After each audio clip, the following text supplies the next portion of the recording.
Confident readers, how are you doing today?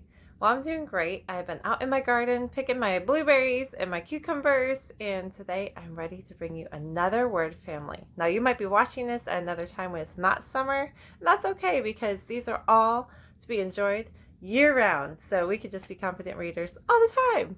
Well, the first prefix that we're working on is for, and this has to do with before or in front.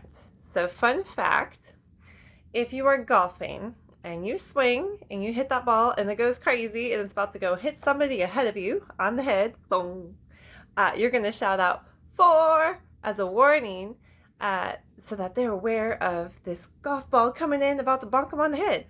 So let's say this together. Fore. And fun fact, if you take off the E, it still says "for," but that's a different kind of "for," like this is for you. This one has to do with anytime you see this prefix, it means before or in front of something. All right, let's get started. First one. What's this part say? For. Now, what's the second part? Front. Forefront. Okay. For example, Jimmy was about to go to recess, and that was the only thing on the forefront of his mind. That means in the leading position or place in your mind.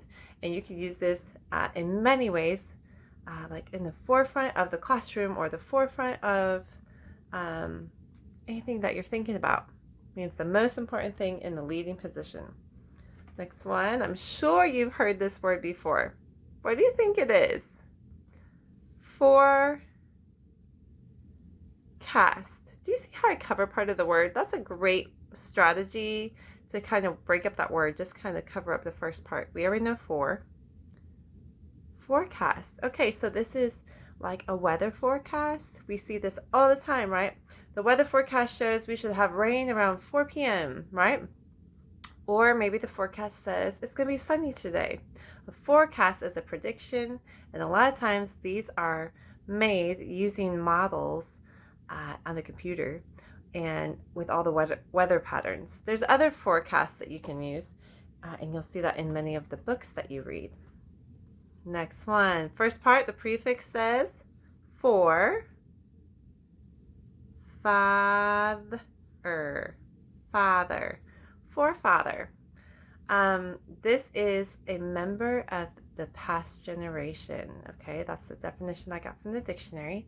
And an example would be our forefathers in America created the Declaration of Independence, right? Forefathers.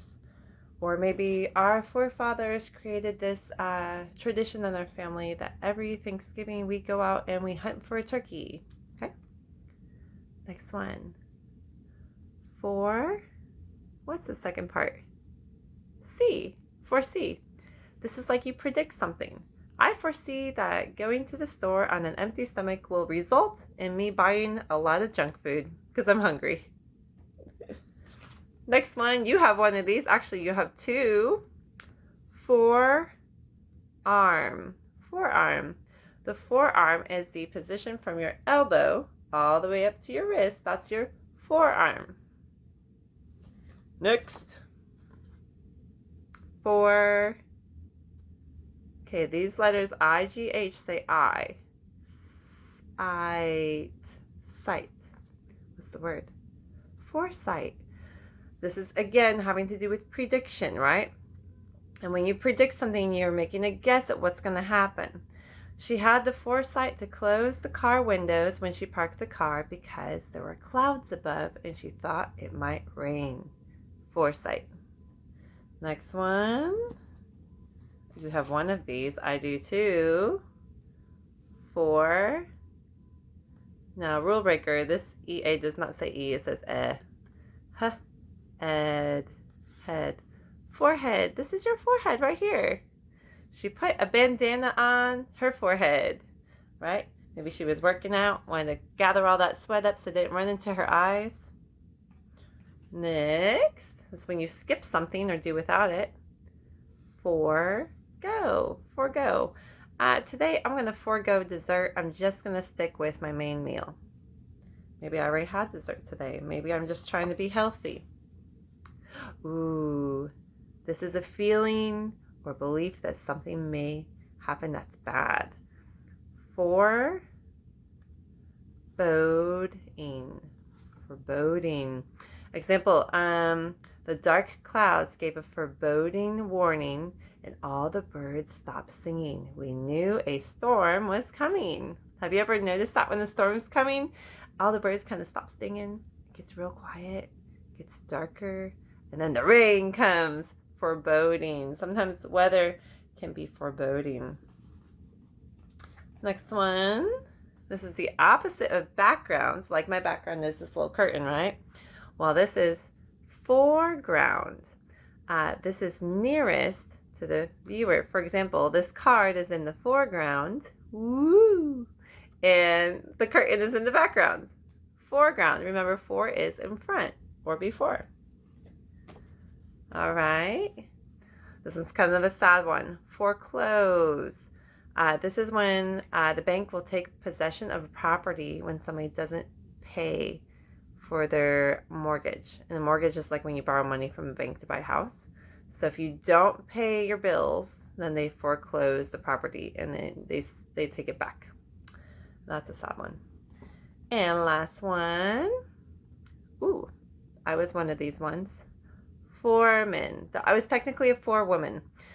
This is someone working who supervises their fellow workers. For example, when I did woodworking in high school, one of my teachers who taught that class that year said, hey, you're going to be the foreman this year, and you're going to make sure that everybody has turned off all the machines, cleaned up all the sawdust, and closed up all the stains and varnishes so that nothing's left out.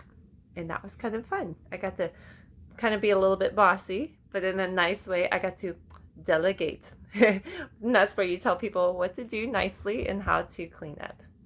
All right, well, these words, for prefix words, are going to go pretty quick, but remember you can pause or slow down if you would like to have a little bit more think time, okay?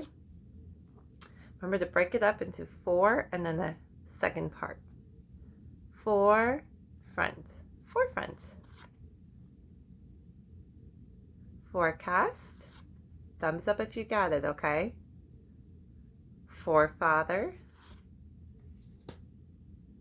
Foresee. I could foresee that you are a wonderful reader and you're going to keep using these skills. Forearm.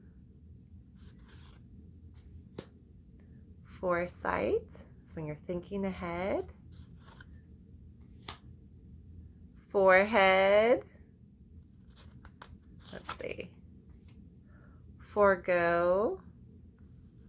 That's when you skip something or don't use something. Foreboding.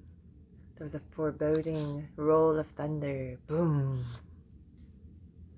Foreground. Remember, that's what's in front. And then this is in the back. That's the background. Foreclose. The bank had to foreclose on the property. And foreman.